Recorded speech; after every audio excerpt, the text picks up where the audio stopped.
Hello everyone आपण मानक आम चैनल टिके को स्वागत। तो देखि नियंतु आपण मान जानिथिबे 6 तारिख ठारू नवम श्रेणी बोर्ड परीक्षा हेबाकू जाउछि।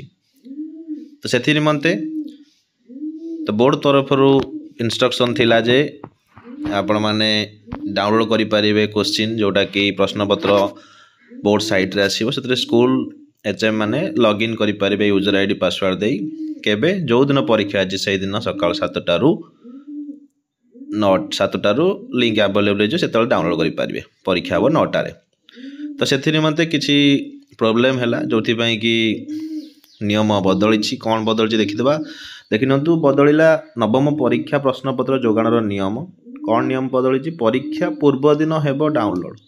तो परीक्षा पूर्व दिन बे डाउनलोड होवा पई गोटे न्यूज आछि। तो से न्यूज देखि नबा। लेटर मध्ये आसीछि। लेटर भी मध्ये देखि नबा। तो ता पूर्व आपण मान जदि फर्स्ट टाइम चैनल व्यू करछथि चैनल को सब्सक्राइब करे सहित बेल आइकन क्लिक कर दियंतु जोथि पई कि नुवा नोटिफिकेशन वीडियो अपलोड होला मात्रे पाई पारियो। डेट नकर देखिबा हमें लेटर टी कोन अछि। तो देखिनंतु बदलिला परीक्षा प्रश्न पत्र जोगाण निष्पत्ति जोटा कि परीक्षा पूर्व दिन एबे हेबो download.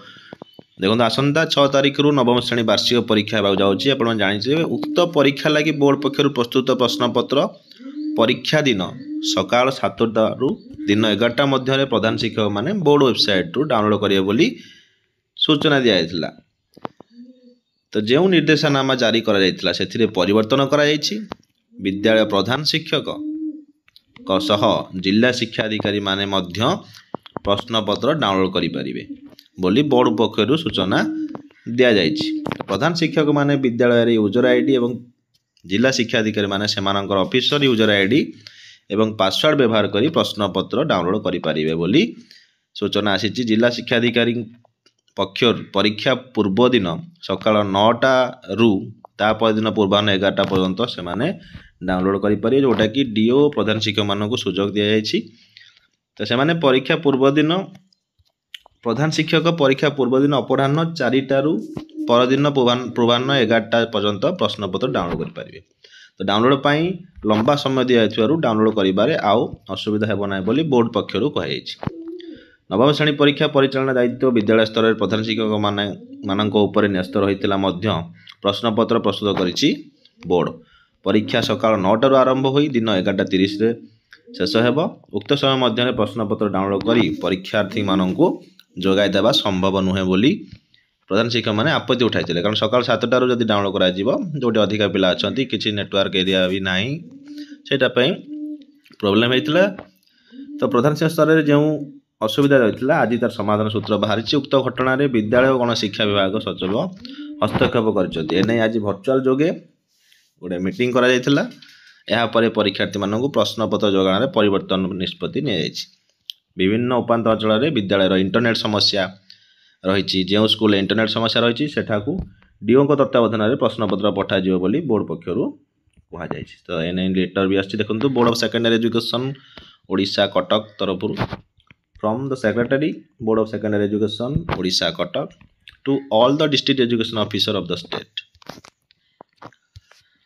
Revised time for providing link for downloading the question paper at the school level or DO level and SOP for conduct of class 9 annual examination 2024। तो देखिनंतु for smooth conduction of class 9 annual exam 2024 a virtual meeting held on 4 March। In the meeting some the DO put for that some of the school may face difficulty in downloading जोटा हम पढ़िले news रे से सब अछि। देखो time देखे दोछि आपनकु। तो problem थिला कोन इंटरनेट अवेलेबल ना इलेक्ट्रिसिटी ना प्रिंटिंग जेरोक्स फैसिलिटी भी नाही। तो डाउनलोड करिया पे दिया हितला 7टा रु एग्जामिनेशन डेट रे जो 7टा रु 11टा पर्यंत डाउनलोड करि परिबे। तो एबे लिंक प्रोवाइड जो 4 PM रे जोटा कि प्रीवियस डे नॉर्मल स्कूल सब दिया जिवो। Similarly board will provide the link at 9 AM of the previous day to the concern DO मानकर 9 AM राशि जो पूर्व दिन जोथि पई से माने ए सब क्वेश्चन उडा को केमती प्रिंट करी जो विद्यालय रे असुविधा अछि से माने बाकू से माने पहुंचाई परिबे। देखन ता परे आपनकर गिवन बिलो by 9 p.m. कौन दिखाई in order to provide the link for necessary action at your end, you are requested to provide the data search school to the board in the format given below by 9 p.m. on 4/3/2024 through BSc DO WhatsApp group and email ID एटा रोची कौन दिया name of the district, name of the block, name of the school, nature of difficulties in downloading कौन difficulty अच्छी से सब format fill up करी पठा जाए। तो BSc Odisha will provide the link for downloading question of each subject to the school 9 AM and 4 PM respectively DO level remote school DO level से माने प्रिंट करेंगे and HM for remaining normal school HM माने download करेंगे of the previous day of the concern subject. तो आप जानी पाइले video share करूँ आज पाती धन्यवाद।